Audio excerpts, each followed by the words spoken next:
Dear God, ladies and gentlemen, that was a lot to take in, and honestly, I am happy to say I am thoroughly impressed and excited because of what we just got revealed to us this morning. A brand new, massive behind-the-scenes showcase video for the Netflix adaptation of Avatar The Last Airbender dropped, and I cannot wait to break it down with you all here, and buckle up because I am going to try my best to go through every single thing that we did get.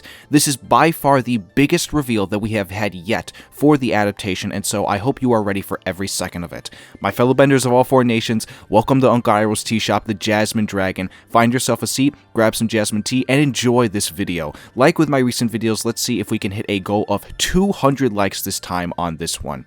Alright. So as usual, we're not going to waste any time, and again, to give my thoughts, I really liked this behind-the-scenes showcase. I thought there was only one or two things that took me off guard just a little bit, but even then, everything else that I did see looked impressive and got me genuinely excited and hyped. We got a look at so many characters, locations, some commentary, and of course a bunch of behind-the-scenes footage as to how they actually made the show, with interviews from the actors as well as the showrunners. It opens up with Gordon Cormier, who is playing Aang, talking about how he doesn't know where this will lead to, but that he does know one thing, and that is the fact that he is the Avatar, along with some shots that we've already seen, along with a sneak peek behind the scenes look, which leads to the title card of the actual show, along with it saying, bringing the world to life, basically insinuating how this is of course a behind the scenes featurette. The first person it opens up with right away is Dae Kim, the showrunner. He talks about how the franchise was an epic fantasy story set in a world that was inspired by Asian folklore and legend, and how the people of this world can manipulate the four classical elements in a process called bending. All of this makes sense and leads to us seeing a new shot of what looks like somebody earthbending, and I'm not exactly sure who the character is, but I'm going to assume that it is an Earth Kingdom soldier based off what he's wearing. Dallas Liu, who is playing Zuko, comes on screen next and talks about how there are four different factions in the Air Nomads, the Fire Nation, the Earth Kingdom, and the Water Tribe, and we get a much wider shot of the Fire Nation along with a wider look at a shot of the city of Omashu in all of its glory in the Earth Kingdom. Kiawentiio, who plays Katara in this adaptation, comes up next and does the line that Katara is well known for. The four nations used to live in harmony, but everything changed when the Fire Nation attacked. I've had one person in my comments recently talk about the idea that they hope that they do bring that line into the show at the beginning, and to some degree, I do agree, because after all, this is how every single episode starts, with her monologue saying those lines. Now, this next part I loved. We finally get a new reveal of Firelord Ozai, played by Dae Kim, and this time he's actually speaking. He says, "Have I not led us to the brink of bringing the entire world under one rule? Our rule." I gotta say, man, I dig it a lot. From the moment that I saw him as this character in the first reveal image, knew that he was going to kill it as the main villain of the entire original show. That last line that he says felt very much like Ozai saying it from the original. I've already said it before, but I don't know if he'll be able to match Mark Hamill's energy when he voiced him in the cartoon, but I still think from a live action perspective, he is going to kill it. We get a couple of other shots of action sequences, but then we get a new reveal around the character of Jet that we've seen already, but this time a little bit more. He's talking to Katara as she tells him the innocent people are going to die, and he tells her back that that is what it means to fight a war. Now, everybody here knows that Jet from the original cartoon is the kind of guy that really does hold up to these ideals. Him saying this is exactly what his character would say in the cartoon. The guy does almost unspeakable things that he shouldn't have done in the cartoon if it weren't for our main gang saving the lives of people, or in this case, Sokka saving an entire village, including one that had Fire Nation soldiers in it. This definitely confirms for me that they are going down the path of making Jet the bad guy in this situation, like they did in the cartoon. After Katara, or in this case the actress who plays her, says that the only person who can stop them is the Avatar, we get another extended look on the Kyoshi arc, where we get a new shot of the character Yukari,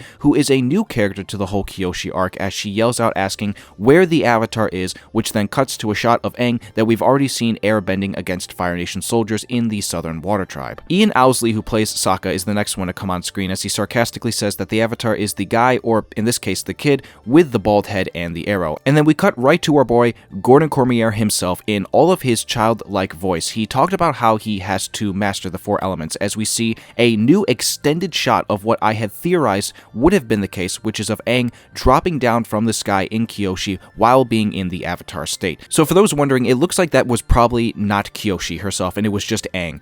Kiawentiio talks about how, because of everything that the world has gone through, that Aang is a beacon of hope, as we see a few new shots of him in the burnt forest from the Winter Solstice arc, and then a shot of him lifting up a spoon with his airbending in front of what looks like the kids from the Kyoshi village. So it also seems like they are keeping that part of that episode in there, where everybody remembers that he keeps trying to impress all the kids in that village. They then go back right into the whole behind the scenes thing, as they now bring our boy Dae Kim in for the interview, as he is dressed up as Firelord Ozai. He talks about how he thinks that the cast looks like they pulled them straight out of the original, and to some degree, he's not really wrong. I've said it before and I'll say it again, but a lot of the cast and how the characters look in here do feel like they were just pulled right out of that show, and Ozai himself is one of those main people I always point to. Gordon comes back on screen to talk about how he is playing the character and that he is a fun-loving 12-year-old kid who has a responsibility that he doesn't really want, as we see a few new shots of him playing around with Katara, as well as a few behind-the-scenes shots as well here with this showcase. He questions how he is supposed to save the world and figure out how to do that when standing in front of the Kyoshi statue, and then Katara tells him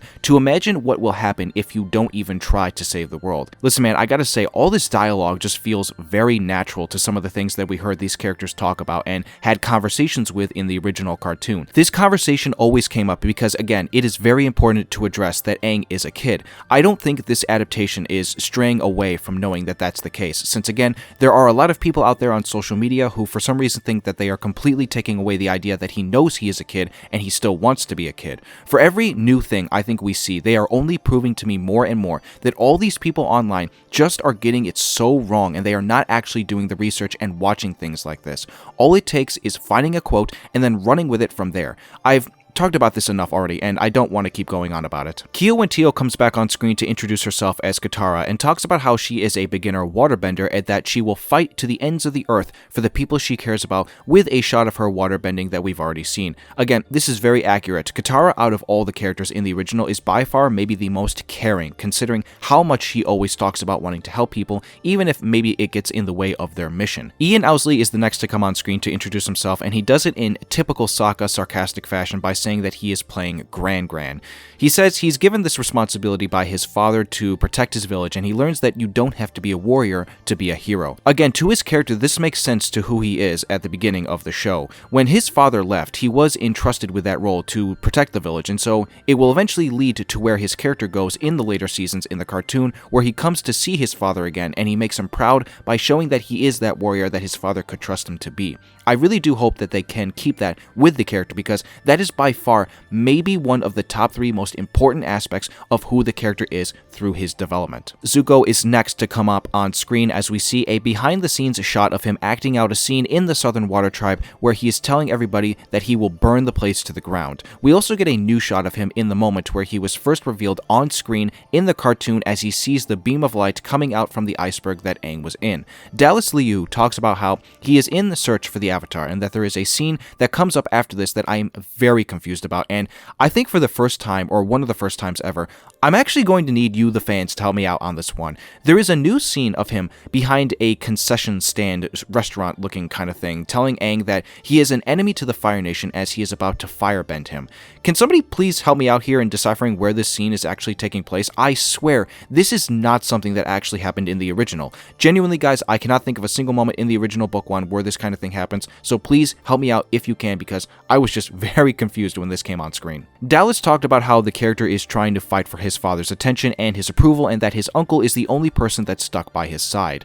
That is very accurate, and yes, it is all very true. And speaking of Uncle Iroh, we finally got a full reveal for his character as Paul Sung-hyung Lee introduces himself as the character. He talks about how he is a complex character and he treats Zuko like his son, as we get a new shot in a very green screen screenshot, I might add, of him and Zuko in garb that is very unrecognizable to me. Again, I have no idea what this could possibly be from based on the original cartoon. Again, guys, I'm gonna need help here because the only times that I remember these two not being in Fire Nation gear and clothing were when Iroh got captured by Earth Nation soldiers. Maybe this is a part of that scene here, so that would be my best guess. We get another new scene reveal of them speaking with each other as Iroh asks him if he's got a plan yet. Zuko says the plan is to go and capture the Avatar once and for all, as Iroh then sarcastically questions him, asking, "So no plan." Zuko then says that he's working on it, and this right here feels like an Iroh moment with regards to the humor because he himself did also have his sarcastic moments as well in the cartoon. Now, to break down the scene itself even more, I actually know where this is from. If you look at Zuko, for one, he is dressed up in Fire Nation soldier gear, but also on his face on the right side, it looks like he's got a little bit of a burn. I believe that this is taking place after his ship was blown up by the pirates who Commander Zhao ordered to do so. This is also, I guess, in a way, probably confirming that we will see the pirates be adapted into the show. But again, just based off what this scene is going for, I believe that this is that scene where they first meet with each other after he got blown up and survived. Regarding Iroh, I again feel like I need to see more until I can give a concrete, honest opinion about his character in the adaptation. He's not doing as strong of an accent and deep voice as the cartoon version, but I could slightly somewhat hear it here in this new scene that we did get. The next portion of the behind the scenes look opens up with a look into the making of the sequence of the Southern Air Temple being attacked by the Fire Nation, and no joke, as soon as it opened up, I honest to God thought that they just revealed Avatar Yang Chen, but that is actually not her, and I'm assuming it's just another random air nomad.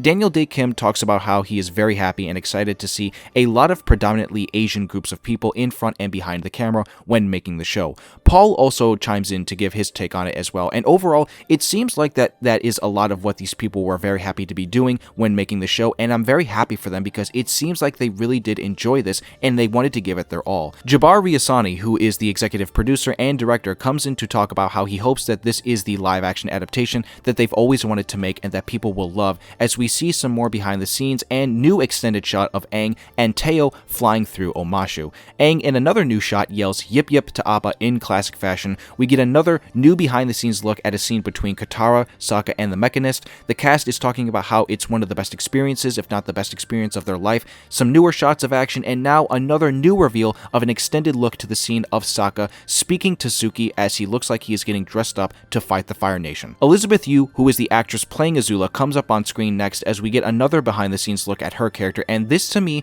is now a firm confirmation that she will in fact be bending, because there was another worry from people out there that she wasn't going to be bending in this adaptation. It is very clear and prominent through this one shot that she is learning how to bend in some maybe potential training scene of sorts. After this, we get a bunch more behind-the-scenes stuff of how they made it with the cast and one of the other directors and producers talking about how it felt so real to work on the show and what it meant to adapt Avatar. There's a whole new generation of fans ready to experience this world, and I couldn't agree more with Albert when he says that, because I am hoping that this show does what something like One Piece did, for as far as I know, because I hear that that show really helped to get new fans into that world in that IP. The final shot here in this video is of Aang in what looks like the Northern Water Tribe saying that it is time to fight. And that right there is my breakdown of the entirety of this massive behind-the-scenes featurette, you guys. Like I said, I needed to make sure that I did my due diligence to break down as much of it as I possibly could. I think that they gave us a lot to look at, and something else that I want to point out is that with regards to these kinds of behind-the-scenes featurettes that you could see from time to time for film and television, these things don't come often, and the people behind the project are confident enough that they will want to reveal it to the public. I feel like they are really passionate to want to get this show in front of audiences' eyes because they think that it's probably going to be good. You don't just show off all this stuff if you don't believe in it. There are a lot of recent examples for me personally that I have experienced entertainment-wise where I was able to see the behind the scenes of, say, a video game or a movie or a television show, and it ended up turning out good. I have a lot of confidence that I think that this show is going to do well for a lot of people, and I will remain optimistic and open-minded until then. Two last things that I will mention that were also revealed yesterday at the end of the day was that the world premiere is going to be on the 15th in Los Angeles, and that you have the ability to sign up to actually go and watch an advanced preview of the first episode. I myself do not live on the West Coast, so I will not be able to attend, unfortunately. The other last thing that I want to mention was a post from Albert Kim, the showrunner, of course, yesterday on Twitter, where he talked about a fun little detail of the behind the scenes of the making of the costumes. In particular, with Aang's outfit, he talked about how he had to credit the brilliant costume designer whose name I cannot pronounce. I sincerely apologize. He said that her creativity and attention to detail was an inspiring thing, and that she went on on to do 10 different fabrics just to get his cape right.